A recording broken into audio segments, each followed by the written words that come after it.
সাহেবের মতো একটা মানুষকে আমি সংগঠনের পক্ষ থেকে নেতা হিসেবে মেনে নিলাম। কেউ যদি এনার চাইতে ভালো যোগ্য নেতা লিডার দিতে দেন, আমি মুফতি সাহেবকে বা আমরা মুফতি সাহেবকে বাদ দিয়ে তাকেই আমরা নেতা বলে মেনে নেব। আমার গতবারের এদের কাছ থেকে জেনে নেবেন ঠিক এই কথাটাই আছে। আচ্ছা, এর পাল্টা কোনো বক্তব্য থাকে বলে মনে হয়? এই কথাটার পাল্টা কোনো বক্তব্য আছে বলে মনে হয়?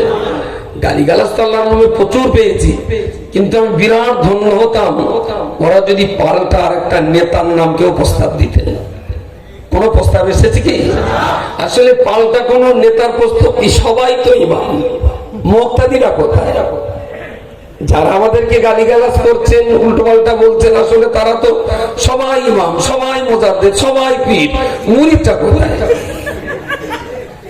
মুরিদটা হবে কেডা? সবাই তো ইমাম, তাকবীর দেবে কেডা? ওখানে সবাই তো রাজা, মন্ত্রী কেডা? আমি আবার বলছি তাদেরকে বলছি, আল্লাহর রাস্তে সিলসিলার এটা একটা আদর্শ, এটা একটা চ্যানেল। এই জায়গায় দাঁড়িয়ে আমরা মুসলিম সমাজ, বাঙালি মুসলিম জাতি, একটা মানুষের নেতৃত্ব ছাড়া কখনো কমিউনিটিকে আগিয়ে দেওয়া যায় না। আমার মনে হয় 1 বছর ধরে তারা যখন কোন ইমাম, কোন নেতা, কোন লিডারের নাম প্রস্তাব করতে পারিনি, মানে সম্ভবত বোধহয় আমার প্রস্তাবটা তারা স্বামী স্ত্রী দুজন বোধহয় ঘরে বসে মেনে নিয়েছে।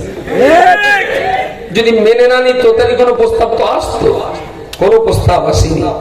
রজব আলী সাহেব গত দিনে বলেছেন, পুনরাবৃত্তিটা আবার করছি, ওরাও যদি গালি দেয়, আপনিও যদি গালি দেন, তাহলে ওরা আর আপনি দুজন এক সমান, তাই না? লা তাসুবুল্লাযীনা ইয়াদউনা মিন দুনিল্লাহ। তো আমরা যদি অন্যকে গালি দিই, তাহলে অন্যেরা আমার আল্লাহকে গালি দেবে। এই পথটা ছাড়ুন, আল্লাহর রাস্তে ছাড়ুন, সোশ্যাল মিডিয়াতে ছাড়ুন, প্রকাশ্যভাবে ছাড়ুন, আল্লাহর উপরে ভরসা করুন। সত্য যেখানে থাকবে, সবাই তো খারাপ বলেছিল, অনেকেই তো গালি দিয়েছিল, কিন্তু বদর যুদ্ধের সেই ফেরেশতারা যে পাহাড়ে অবতীর্ণ করেছিলেন, তো তারাই ইহুদিরা, অমুসলিমরাও দেখেছিল যে মুসলমানদের হয়ে আল্লাহর রহমত কাজ করেছে, ওদেরকে পর্যদস্ত করা যায়নি। সেই আরেকটা বদরের বিজয় গত জামিয়া রহমানিয়ার 3 তারিখে।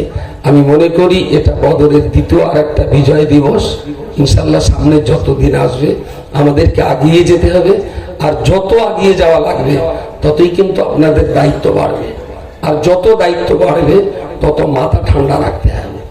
মাথা গরম করলে সবাই পাগলামি করবে। গাড়িতে তো প্রচুর প্যাসেঞ্জার আছে, প্যাসেঞ্জার যে যার মতন খৈনি বলতে পারে, বিড়ি খেতে পারে, আই লাভ ইউ বলতে পারে, কিন্তু ড্রাইভারের মাথা খুব ঠান্ডা রাখতে হবে।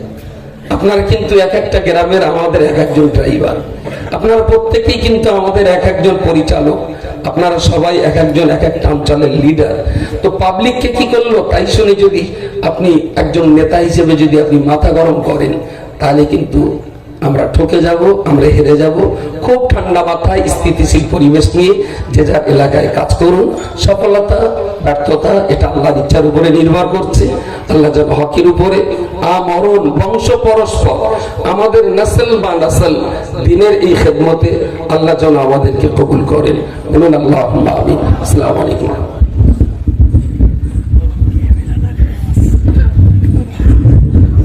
সকলেই বিসমিল্লাহ সহ ফাতিহা, ইখলাস, নূর শরীফ একটু পড়ুন।